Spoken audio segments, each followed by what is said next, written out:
World bank نے کہا ہے کہ کراچی جیسے بڑے شہر کو 15,000 بسوں کی ضرورت ہے، مگر اس وقت شہر میں صرف 400 سرکاری بسیں چل رہی ہیں۔ 139 نئی بسوں کی شمولیت متوقع تھی جو تاخیر کا شکار ہے۔ ورلڈ بینک کی رپورٹ کے مطابق کراچی کو 15,000 بسوں کی ضرورت ہے، لیکن شہر میں جدید سرکاری بسوں کی تعداد صرف 400 ہے۔ ان میں 300 بسیں Peoples bus service, 80 green line اور 20 اورنج لائن کی ہیں۔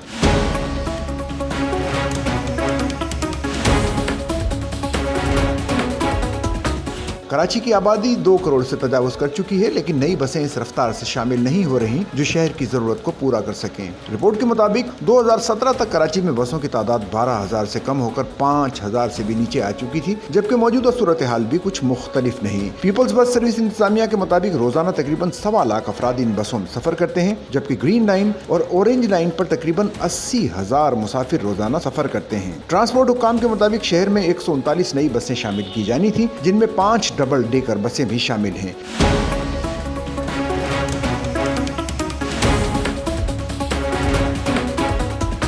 ان بسوں کو جولائی میں پہنچنا تھا، لیکن تاحال یہ معاملہ تاخیر کا شکار ہے۔ دوسری جانب شہر میں تقریباً 3 لاکھ رکشے اور 36,000 رجسٹرڈ چنگچی ہیں، مگر چنگچی ایسوسی ایشن کے مطابق ان کی تعداد 60,000 ہے۔ چند ہزار ایسی بسیں بھی چل رہی ہیں جنہیں سڑکوں کے بجائے کسی کباڑ خانے میں ہونا چاہیے تھا۔